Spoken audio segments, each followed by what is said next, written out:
Hey, Chael. The unique locations you used to film your videos used to be a hallmark. You'd be in a car, you'd be driving around, going up an escalator, but it seems like most of the time now you're just stuck in the basement. What's going on? When are we going to get driving Chael back? I am in this car right now, left the comfort of my own home where I had a nice snack and a nice. I left it to make this video as a tip of the hat to your tremendous video where you asked the question. A helicopter? I mean, come on. Well done. So you want to know when old Chael is going to be back? Here I am. Hey, Chael, big fan here. If you were Francis Ngannou, what would you do right now? Would you sit out and wait for the winner of DC versus Stipe 3, or would you try to get another fight right now? Okay, so here's what I can tell you. And while I have my opinion, and while you value my opinion, while I appreciate that, what I am truly good at is being a historian of the sport. What I'm truly good at, you could go to Google or you could ask Chael, right? I'm very good at what happened and who did it and why did they get the desired effect and result. Not only from a competitive standpoint, from a psychological standpoint. So I disclose that for you because I can't offer you an example, and I do not believe that you could offer me one back, of a time a guy has ever sat out defiantly, crowning himself the number one contender who is worthy of a title shot, and it's worked out for him. It shouldn't work out for him. First off, it doesn't make sense. You're the number one contender. Says who? So let me get this straight. You're the number one contender for the world championship, but you're not the world champion. Okay, fair enough. I mean, the number one contender is generally not. Fair enough. I just want to get this straight. But you're also not fighting the world champion? Because it would seem to me the number one contender is the guy who's fighting the world champion. So you're telling me there's a world championship fight lined up. They got two guys. But you're waiting because you're the number. It doesn't make any sense. It's not possible. The terms are mutually exclusive. You cannot be the number one contender who is sitting out for a world title fight. Oh, and by the way, the world title fight's about to be contested. It's not true. And before you come back at me, and I know you went, but before a fan was to come back at me, go, well, Chael, I have to disagree. It's kind of what's happening with Tony Ferguson right now. Fair point, but I think we can all agree. That is a very exclusive anomaly of a situation. Tony Ferguson was an interim champion who never lost the belt. He had to start back over. His starting back over was against a former world champion who he stopped. He then came in against a former multiple-time number one contender who he stopped. This is a guy who was not only the champion and never got beat. This is a guy who was a number one contender who reproved he was a number one contender who reproved he was a number one contender. I think we can agree. That's a different situation. And I also would not concede that Tony sat out. I felt as though Tony was busy. At the time that Poirier and Khabib was signed, from the time that that happened, Tony did have a fight. Now, he didn't fight since that fight happened, and that fight was still coming up before Tony signs his next fight. But I would not agree with anybody who tried to argue that Tony sat out. That's not how I saw it. And that's also not how the timeline saw it. Khabib and Poirier were signed. In the meanwhile, Tony fought. After that, those two fought. Oh, and by the way, Tony hasn't fought second. I don't think it's the same scenario. Your specific question was on Francis Ngannou. I respect Francis. I enjoy watching Francis. But the truth on Francis is simply this. Aside from Stipe Miocic, nobody even makes Francis break a sweat. Nobody makes Francis swell an eye, break a nose, or have to go to the hospital. Nobody hurts Francis. Nobody puts Francis in bad positions.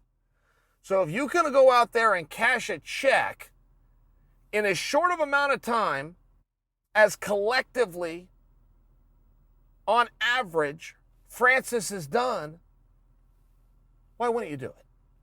Hey, Chael. With Rumble Johnson announcing he wants to come back and try to fight John Jones, but John Jones already has a potential fight lined up with the next 4 different people. Do you think him coming back to fight Lionheart Smith or Thiago Santos would be a good tune-up fight for him? I think that would be a great fight for the fans. Okay, I love where your head is at on that, right?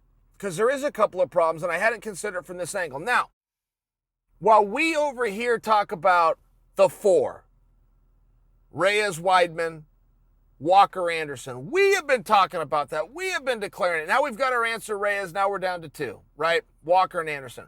We have been declaring. Nobody's backed us up on that.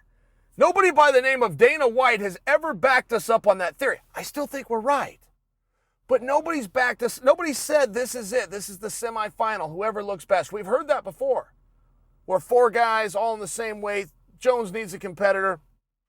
We're smart guys. We're reasonable guys. And certainly down to these four, we're right. But because nobody's backed us up, there's no corner anybody's back, and which is where Rumble Johnson has the right to come to the table. He has the right to come to the table. He was a number one contender. He went out of the sport as a number one contender. For him to come back in, if that's the fight the fans want to see, he could gain some momentum. I don't know that that's my prediction. I'm just sharing. We're having a discussion here. But you just solved a more interesting problem, or at least you created one, which is, let's say Rumble doesn't get the fight. Let's say that it is now we're down to three. Then who the hell's Rumble fight? That's a great question by you that we've never addressed. I like your idea of Lionheart. Lionheart has been out with a hand injury, but it is healing quickly. To my understanding, he's getting back in the gym. I'd have to confirm that. And if not Lionheart, I think there's some other very good options out there. But who those options are and who you want to see Rumble fight, I think you just started a fascinating conversation, and it's one I'd like to have. I look forward to seeing the comments. I look forward to your opinions.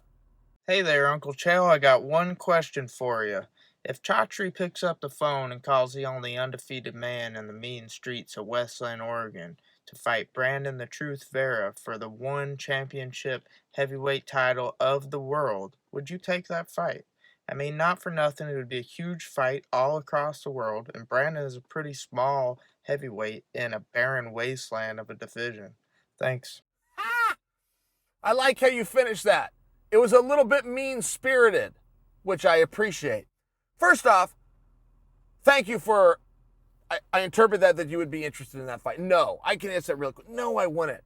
But to talk about Brandon Vera, I had one great experience with Brandon Vera. We were out in California. Now, Brandon Vera, let me back up. I've known Brandon Vera 20-some years. And I don't know if he and I have ever met and shaken it, but he was a wrestler through the Air Force. I was a wrestler. The Air Force trained at the Olympic Training Center. I was living at the Olympic Training Center.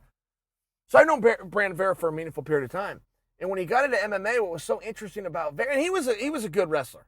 Now, by the average man's standards, he was a fantastic wrestler. But by the standards that I just laid out of the armed forces or the Olympic training, so he was just a guy in the room.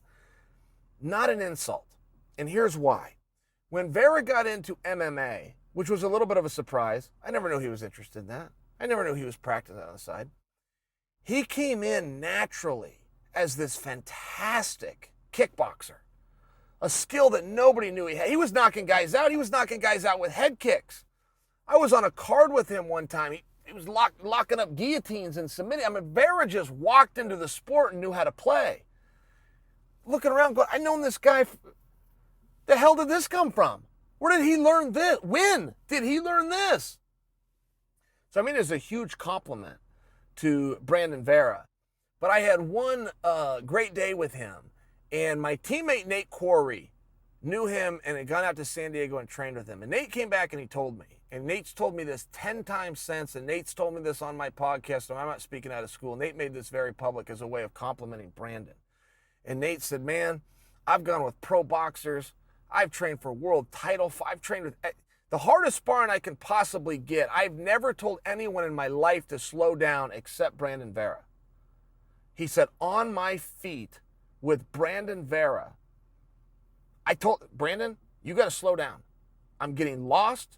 I'm taking big shots here. I'm not seeing them coming. You have to slow down. Huge compliment coming from Nate. And so I had this backstory, and then Brandon and I were out in Las Vegas for Toyo Tires. And we did some event, and our flights weren't leaving till later. So they got us one hotel room and threw us both up to go. I think we ordered some room service, and he got like some strawberry cheesecake, and I might have followed in, so maybe I got a club sandwich or something. But we spent some time, we watched some TV, we visited. I mean, Vera was a really great guy, and I know that doesn't fully answer your question. I mean, if I was a competitive guy and I was wanting to still fight, it would be anybody.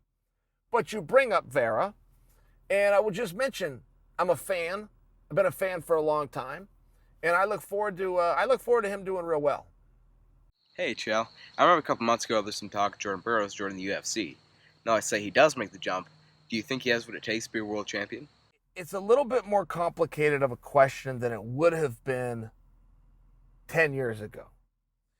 It is far more complicated of a question than it would have been 20 years ago, where it would be a slam dunk, not even a maybe, yes.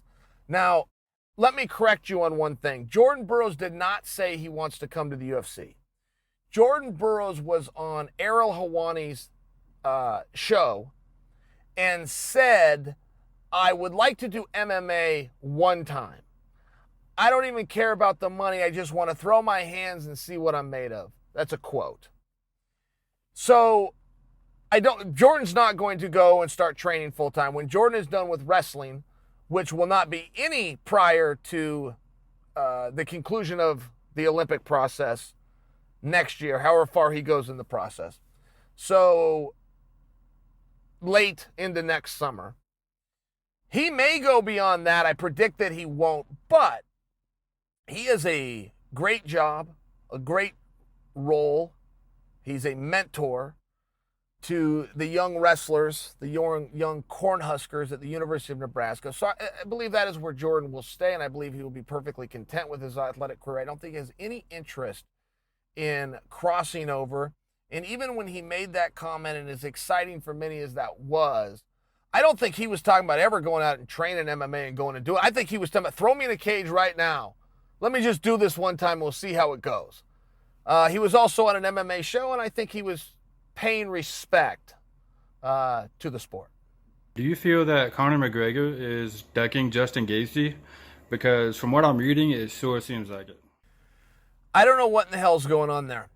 The very obvious fight, if you're following rank, if you're taking Conor and the star and some of the power and some of the push and the pull that he can do with the bureaucracy in the office, if you take all that out and you're just looking at a competitor within the 155-pound division, a competitor who has been out for a meaningful period of time, but when he has been in, who has shown tremendous brilliance, and you're looking to bring him back, and you're not looking to put him into a title fight which eliminates spots 1 and 2. You can really only look at spots 3, 4, and 5. Look, you can't just throw Conor McGregor in with the number 8 or 9 guy. They will get hurt. It's not responsible. Some people have been lost in the fun of Conor, in the entertainment of Conor, even in the antics of Conor. And somewhere they have forgot that is a straight up killer who has done stuff inside the ring and the octagon and the squared circle like no other athlete before him. You look at Jose Aldo, who is the most dominant featherweight of all time. He lasted for 11 seconds. You look at Eddie Alvarez, who has won a championship in every organization he's ever touched down in. He lasts 7.5 minutes. You look at Floyd Mayweather, who is the greatest boxer that sport has ever seen. Took him 30 minutes. Many people wanted to discount Conor's performance by discrediting Floyd. That's how desperate people were to not acknowledge what they were seeing in front of. Floyd came out of retirement without even training, went to Japan and whipped some kid's ass in 90 seconds who was a world kickboxing champion. But we're to make believe that 3 years prior, Floyd was already beyond his prime against. I mean, this is nonsense. That's how good Conor McGregor is. But Conor is looking for something. So when I started this by saying if you want to throw out all of the bureaucracy behind the scenes that could apply to Conor should he use to wield that axe, yeah, in make-believe land, but it is part of the equation. Is there something in the Justin Gaethje fight physically that Conor doesn't like, that'd be tough for me to accept. Now, Justin could get him. Justin's a straight-up badass himself. But to make believe that he brings something to the table that Conor's going to be scared of, oh, and by the way, admit it publicly. I mean, the guy wanted to fight George Masvidal a minute ago just because Dana White went on TMZ and hurt his feelings by saying Masvidal was too big, thus implying that Conor wouldn't win. I mean, you call Conor McGregor anything you want, I'll listen to you. You call Conor McGregor a coward, you're just taking your own credibility away. Hey, Chael, it's Tyler here from Texas. What do you think Ben Askren's final record will be in the UFC? Well, that would be very hard to predict. So let me lay out for you right now what Ben Askren's record is. It's 19-1. Without looking, I believe that Askren is, let's see, if he was on the 2008 Olympic team, which would have been 11 years ago, and he was 24. He must be 35 years old. So he's probably got 2 more years that he can fight at a high level, which means the UFC. Which means he's going to have 6 more fights, probably closer to 5. Damian Maia coming right up out of the gate. I would suspect that he, how many of those fights can Ben Askren win at the age that he's at? Essentially, that's what you're asking me. Of the next 5 fights, how many can Ben Askren win? They're all going to be really hard. Don't forget, coming into the UFC, he had to take on Robbie Lawler, who's a former world champion and had at the time they fought, a number 5 ranking.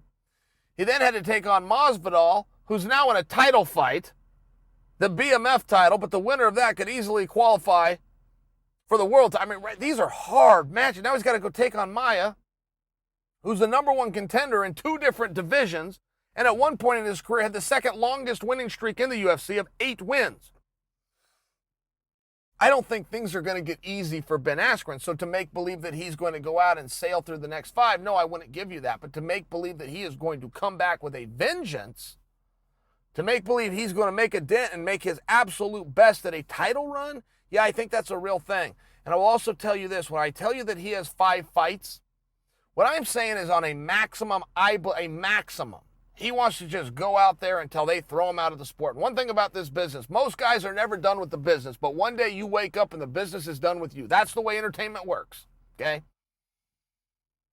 I don't think that Ben would ever be one of those guys. I believe as soon as he gets off track to where a very clear trajectory to his goal, which is a world title, he's not in it for the money. You got to understand that about Ben.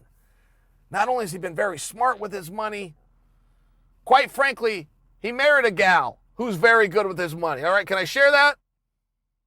The point is, he's after a dream. He's after a world championship.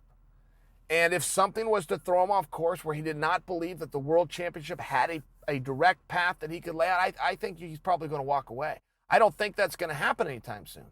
I do think that Ben's about to go on a run. But somewhere in there, his wins, like I think you asked me his record, I can't predict that for you, but I would predict at most you will see Ben Askren 5 more times. Uncle Chael, there's no bad guy like Uncle Chael. Never lost, not even